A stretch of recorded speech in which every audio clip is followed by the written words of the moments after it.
right, here we go.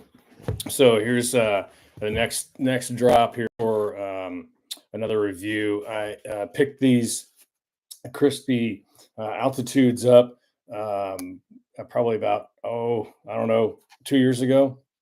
So or a year and a half ago, maybe something like that. And again, some of the stuff that I could not find. Just your average person using these things, man. So I just wanted to bring my take on them, what I use them for, where I've used them. I've got a ton of miles in them. I'll be using them for rucking to get ready for the season this summer here down in Texas, getting ready for the Utah elk season, which was obviously this year, and wanted to wear those. And some of the comments I'd seen and talked to people, they were kind of hesitant with using them with a heavy pack. Everybody's feet obviously are different. What works for me is not going to work for you or the next guy, and so on and so forth. So it's a very subjective thought, in my opinion, on how these boots run and work and what I like about them. I've got one of my hunting buddies has tried Crispi boots and didn't like them. I'm a huge fan of Crispi. I just every boot that I have, shoe has fit me perfect, has worked flawless, and so take that for what it is. But this particular one I wanted because I do like to feel the ground under my feet. I don't necessarily like a stiff boot. I've tried the Loas, all leather, and they just weren't for me. Great boot, great support, very comfortable, but just way too stiff. And I ran those about I guess 4 years ago, 5 years ago, and was, I wouldn't say miserable, but definitely not very comfortable. And so I rolled from that to the Thors and ran those, and I still run those. I love those boots. They're definitely 100% with me on every trip.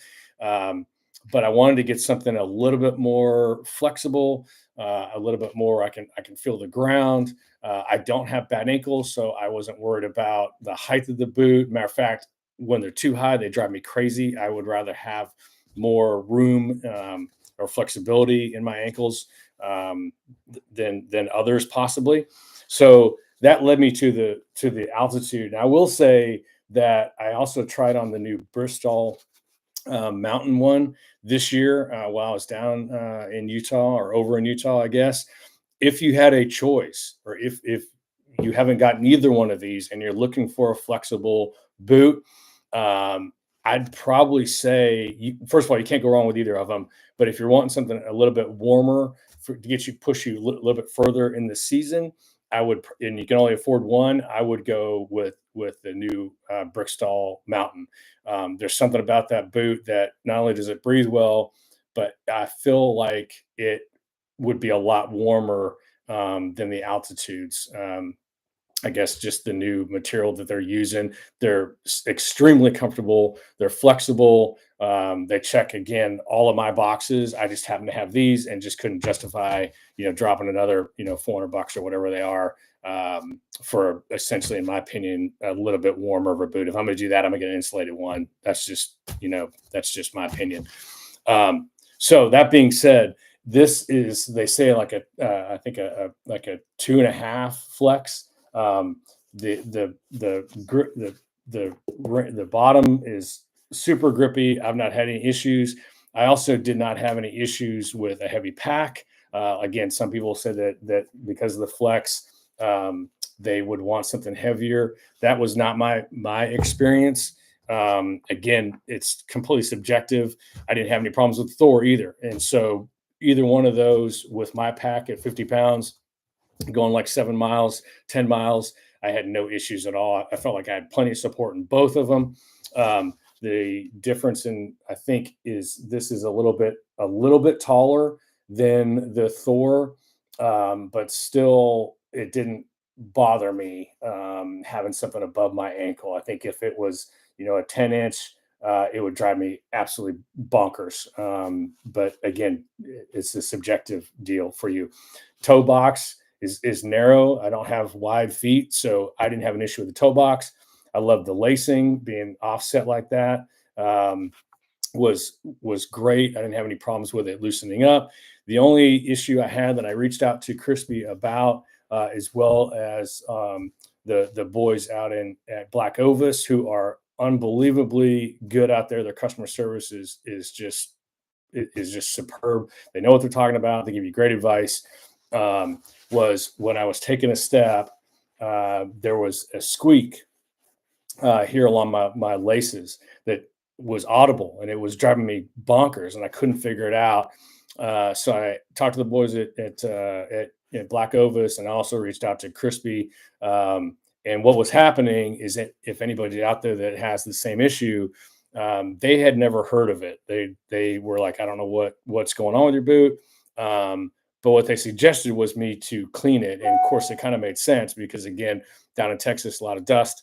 When I was rucking with my pack on, kind of getting ready for the season, I was on a lot of dirt roads, dirt trails, yada yada yada, and there was a lot of debris that had gotten into my strings, and I'm the worst at keeping stuff clean. So washed them off, retreated them, and it went away. And so if anybody out there is having the same issue, try that first. But it literally was right here. And so that's where it had kind of built up, I guess, with dirt and what have you, that was causing that. But the rest of the shoe again is extremely comfortable, extremely waterproof. I never had any problems with leaking. I didn't have any problems with heel slippage, toes banging on the front of it going downhill. The material, for again being down in Texas, this material that's on here handles briars, stickers, the tongue. I've not had it puncture with anything, so I can't speak to if a big thorn kind of comes running through here, if it's going to mess up the Gore-Tex or not. But again, I've not had that issue. They've kept my feet dry, comfortable as far as being warm. I always wear a sock liner with Darn Tough socks. I've been doing that forever. So that probably has a lot to do with, blisters. So obviously, you hear it 100 times, it starts from the ground up. So I've just always taken care of my feet before I go on a long hunt or backcountry hunt of any kind. I wear a sock liner with a wool sock and have never had any blister issues or, banging my toes or what have you. I just have been lucky from that standpoint. And so I figure if it's working, I'm going to keep rolling with it. So that's what I do. I'm a big believer in sock liners. If you don't run them and you are having issues with hot spots, try one. They're cheap. You get them at REI, for a couple bucks, and they're a lifesaver. They dry out relatively quickly. When you get in your sleeping bag, slide those dudes off morning, they're dry, and you're ready to go for the next day. I've never had any experience with them smelling bad or causing any other issues whatsoever. So highly recommend them. The lacing system is great. The tongue is incorporated in here as well. So, you're not getting any debris down inside your shoe, water inside your shoe. And again, they're like a 2.5 flex. So if you're looking for that style of a boot, I can't recommend these enough. I do run the sheep feet in my boots, in all my boots. They're awesome. I know super feet are really good too. I've tried those as well. The green ones specifically, they work great. I just had some HSA money, and so I decided, what, I'm going to get some really good sheep feet, and so I had my molds done, and they're a game changer. So if you have any desire to get those type of orthotics, highly recommend them. Definitely make a huge difference, especially in Crispi. For whatever reason, that's the one spot that they kind of don't spend a lot of money on is the inserts. And so swap those out and you'll be just fine. Again, guys, if you have any questions, comments, if you're, looking for a new pair of boots, again, Thor's a great choice. I'll probably do maybe a video on those as well. The altitudes are awesome, and then the new Brickstall Mountain are going to be game changers too. I think again, if you're kind of looking at that 2.5, 3 flex range, that would be a great choice for you as well.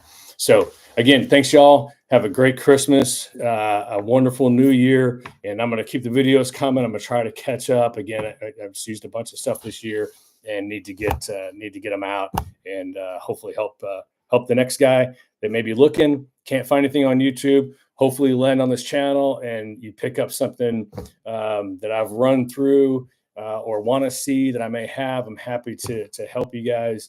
But the stuff I'm going to put out again is the things that I just personally have not found an average, weekend warrior hunter guy that has put out. They've all kind of been, the professional ones or the ones that are have an agenda, I guess, for lack of a better term. Anyway, good stuff. Thanks, guys. Talk to you soon.